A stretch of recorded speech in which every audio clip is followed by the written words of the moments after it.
Hello everyone. तो आज हम इस वीडियो के माध्यम से गुजरात बोर्ड का हिंदी जो कि क्लास 11th का है, इसके चैप्टर व्यवहारिक पत्राचार को कर रहे थे। इस चैप्टर से रिलेटेड हमने 3 वीडियो पहले ही कर चुके हैं, उसे देख चुके हैं। अगर आपने वो वीडियो नहीं देखा है तो प्लीज़ आप पहले उन तीनों वीडियो को देख लें, जिससे आपको हर एक टॉपिक के बारे में अच्छी तरीके से जानकारी हो जाए। तो इसके पार्ट 4 में हम स्मरण पत्र या अनुस्मारक पत्र भी इसे कहते हैं, जिसे हम रिमाइंडर पत्र, स्मरण पत्र कहते हैं। इसे किस प्रकार से लिखा जाता है, यह क्या होता है, इसके बारे में हम इसमें पढ़ेंगे। तो आइए इसे हम स्टार्ट करते हैं।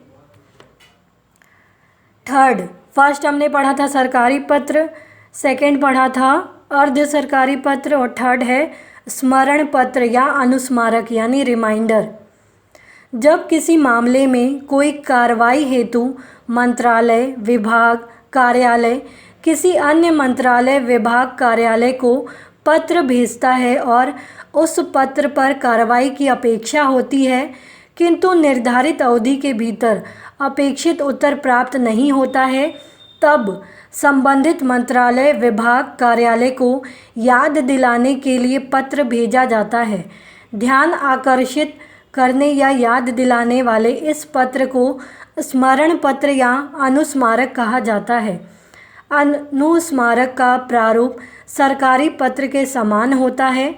इसकी भाषा भी कार्यालयी भाषा की विशेषताओं से युक्त, सरल और स्पष्ट होती है। तो स्मरण पत्र या अनुस्मारक यानी रिमाइंडर, इसका प्रयोग हम कब करते हैं? मान लीजिए आपने किसी भी मामले से रिलेटेड आपको कोई कार्रवाई करनी है और उसके लिए आपने मंत्रालय को या फिर विभाग को या फिर कार्यालय को या कार्यालय किसी अन्य मंत्रालय को तो पत्र लिखा हो और आप यह सोचते हैं कि उस पत्र का रिप्लाई या उस पत्र पर ध्यान दिया जाएगा, उस पर कार्रवाई की जाएगी, लेकिन उस पत्र से रिलेटेड कोई भी उत्तर आपको प्राप्त नहीं होता है, तो आप रिमाइंडर लेटर लिखते हैं, स्मरण पत्र लिखते हैं, जिससे आपने पहले लिखा था जो भी मंत्रालय को, जो भी विभाग को, जो भी कार्यालय में, उसे आप स्मरण पत्र लिखते हैं। दोबारा अपने विषय के ऊपर ध्यान आकर्षित करने के लिए यह पत्र लिखा जाता है। और यह जो पत्र होता है, इसका जो प्रारूप होता है, इसका जो नमूना होता है, वो सरकारी पत्र के ही समान होता है। जैसा हमने सरकारी पत्र में देखा था कि उस पत्र को किस प्रकार से लिखा जाता है, इसका प्रारूप भी सरकारी पत्र के समान ही होता है। तो इसकी भाषा भी कार्यालयी भाषा की विशेषताओं से युक्त, सरल और स्पष्ट होती है। तो इसे हम देखते हैं कि किस प्रकार से हम लिखते हैं। स्मरण पत्र या अनुस्मारक का प्रारूप: भारत सरकार, आकाशवाणी अहमदाबाद, पत्र संख्या, सेवा में महानिदेशक, आकाशवाणी भवन, नई दिल्ली, दिनांक। ये प्रारूप सेम वैसा ही है जैसा हमने सरकारी पत्र में देखा था। विषय है राजभाषा विषयक कार्यशाला के उद्घाटन हेतु। महोदय, कृपया इस कार्यालय के पूर्व प्रेषित पत्र संख्या, यानी पूर्व में भी इस विषय से संबंधित इन्होंने पत्र लिखा था, जिसकी संख्या भी इन्होंने बताई है और उसका दिनांक भी लिखा है कि उन्होंने 27 अगस्त को 2015 को पत्र लिखा था, लेकिन उसका कोई रिप्लाई नहीं आया।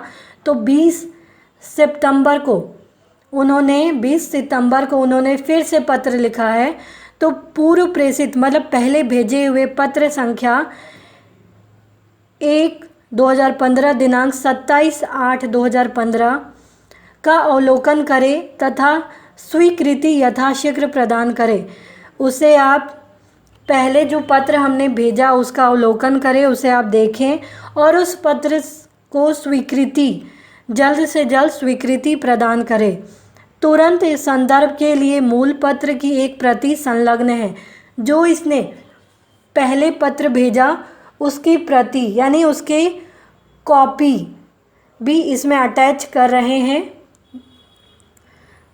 धन्यवाद भवदीय, जो भी नाम है उनका, निदेशक आकाशवाणी अहमदाबाद।